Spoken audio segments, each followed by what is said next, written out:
jacks and high lift jacks and hydraulic jacks.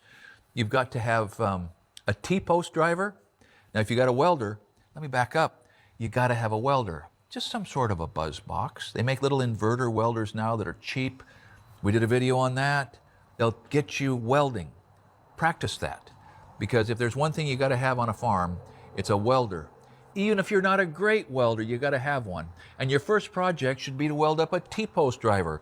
Put a cap on the end of a 3-inch diameter pipe and put a handle on it.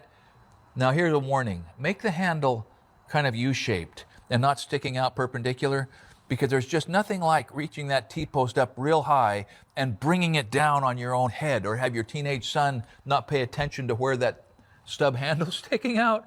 I had a son that his production stopped for the day and he got 5 stitches right in the front of his head because the handle of the T-post bit him.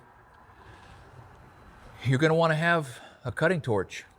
I had a friend, Shane Schwendeman, a very sharp breeder raiser of Simmental cattle, big reputation. He did his own artificial insemination. He was into it. He said, I don't need a cutting torch. I just take my welder and turn the amperage up and put a piece of 6011 in there and just melt it off. Oh, Shane. I reserved judgment on that. He didn't want to hear what I thought about his cutting. So we've talked about grades and slopes and culverts and swales and pole barns. This implies at some point you're going to need some sort of an instrument for establishing level. Whether you find a deal on an old, just a builder's level, a dumpy level as they're called, or a transit, or a laser level. I'm not talking about shooting green lines on the wall for centering up your pictures. I'm talking about sending a horizontal line out across your hillside so you can grade. You can keep track of where the water's going and where your building's going to go. Now, there's no end, of course, to the number of tools, but there's no end to the fulfillment that can come either from buying a piece of property, putting in the fences, learning how to stretch woven wire, learning what it means to build a fence that's horse-high, pig-tight, and bull-strong, learning from your neighbors, not alienating your neighbors, showing up with the intention of accepting their way of life and not inflicting your way of life on them. You're going to have a much better experience. Your kids will have a better experience. And at some point in the future, you're going to look back and say, man, the learning curve was steep, but my move to the country was exactly what I hoped it would be. By the way, a quick, shameless plug. If you're actually moving to the country, if you're getting close to pulling the trigger on that, you might consider the Essential Craftsman Academy because, for a lot of reasons. First, because it supports what we're doing and it helps us continue to do this. But second, because when you go to the Zoom meetings, the Shop Talk meetings, you're going to sit down twice a month.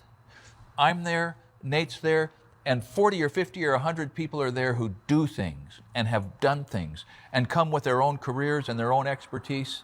And for $11 a month, let me repeat that, for $11 a month, you get all of the unique additional content that's there. You get a curated tool tips and carpentry playlist that you can put a new hire in front of and he won't get sucked off down the rabbit holes of YouTube.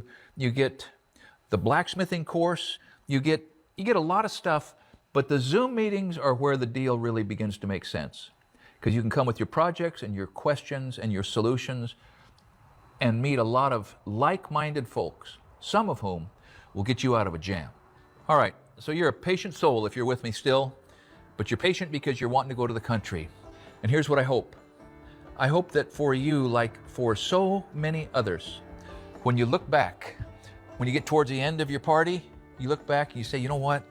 Moving my family to the country was one of the best darn things I ever did. It can be that if your expectations are reasonable and you come to the country as somebody who intends to get along and improve